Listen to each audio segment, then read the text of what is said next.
Kaca kadmium adalah karya anak bangsa yang mengagumkan. Sayangnya bukan karya anak bangsa Indonesia, tapi karya anak bangsa Tiongkok. Kaca tersebut dari bahan kadmium bisa mengubah sinar matahari menjadi listrik. Dengan ukuran kaca 45 x 45 cm persegi atau 1,9 meter persegi, bisa menghasilkan 280 kWh listrik dalam setahun. Kaca ini cukup tipis dan transparan sehingga bisa dipasang sebagai kaca jendela. Walaupun cahaya matahari redup, tetap bisa menghasilkan listrik. Kalau setiap rumah dipasang 10 lembar saja kaca tersebut, maka rakyat Tiongkok tidak perlu bayar listrik rumah lagi. High-tech ini untuk pertama kali ditemukan oleh ahli Tiongkok di tahun 2021 kemarin. Sangar ya teknologi kadmium di kaca rumah tadi. Sama halnya dengan apa yang dilakukan oleh tim di Solonya Mitra Bosman yang saat ini sedang melakukan apa yang ditargetkan untuk memproduksi low cost energy. Mengapa low cost energy ini menjadi penting? Karena kalau tidak digantikan sumber energi dunia seperti apa yang dilakukan saat ini, dunia akan cepat menuju kehancuran.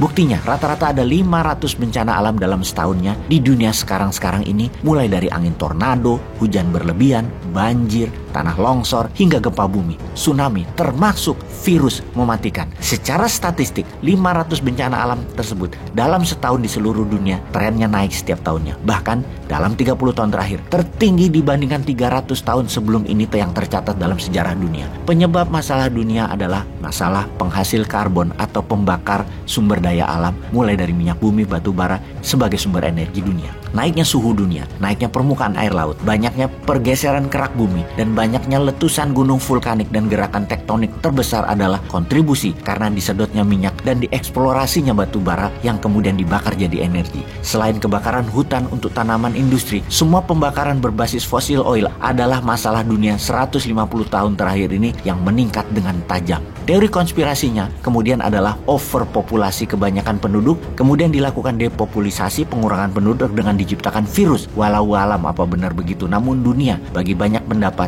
kelebihan penduduk dan kekurangan sumber energi yang kalau dipaksakan energi ini akan membuat kiamat dunia dalam 100 tahun lagi karena akan ada bencana yang besar setiap saat mengancam umat manusia. Lalu apa solusinya? Apa solusi pengganti energi konvensional, misalnya menjadi energi terbarukan atau bahkan menggunakan free energy tanpa sumber daya terbarukan seperti berbasis solar panel matahari atau angin atau air atau sampah atau PLTN-nya nuklir? Bagaimana Indonesia harus bersikap? Kita tahu pengusaha papan atas batubara adalah bohir pejabat yang berkuasa setiap 5 tahunan dalam pilpres juga pilkada.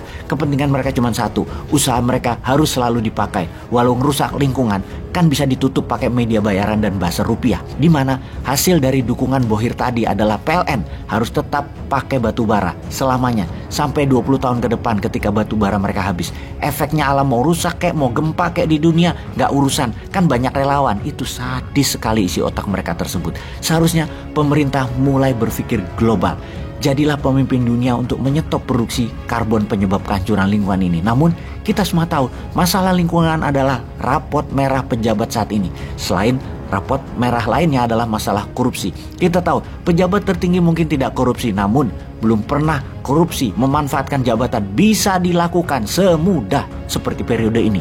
Yang menjadikan penanggulangan korupsi adalah rapot merah pejabat saat ini. Bahkan bisa sampai 100 triliun ada di satu orang dan tetap sepi-sepi aja. Hebat ya. Kembali ke rapot merah pengurusan lingkungan oleh batubara yang dipakai untuk energi listrik 60% daya listrik Indonesia. Seharusnya tahun 2030 nol, tidak pakai batubara sama sekali. Dan tiap tahun mulai sekarang harus turun 10%. Di mana seharusnya dulu di tahun 2025 Indonesia sudah nol pakai batubara kalau dimulai tahun 2015. Namun fulus mereka membuat saya berkuasa, bos. Saya tunda dulu deh. Enak menjabat itu, dipuja-puja dan tidak pernah salah tuh, enak bener. Geser aja kerjaan buat lingkungannya nanti aja. Biar Newman aja yang menggarap masalah lingkungan hidup ini. Kali gitu ya isi pikirannya. Yang jabat nanti di atas tahun 2024 pasti bete ngelihat apa yang dilakukan selama ini karena amburadul hutang negara yang bejibun, juga berantakan birokrasi dan administrasi bernegaranya. Belum lagi mental pejabat yang menulari orang yang di sekitarnya, yang KPI performan indikatornya tidak membuat Indonesia menjadi global player, bahkan menjadikan pejabatnya bukan pelayan masyarakat, malah pejabatnya minta dilayani masyarakat. Contoh kecil, jalan aja pakai forrider, nguing, sok penting banget. Jadi bagaimana membuat usaha kita yang berbasis low cost energi ini bisa jalan ya? Kita ini bukan hanya fokus di power bank rumah, tapi sesungguhnya kita punya alat fast charging yang berpaten internasional.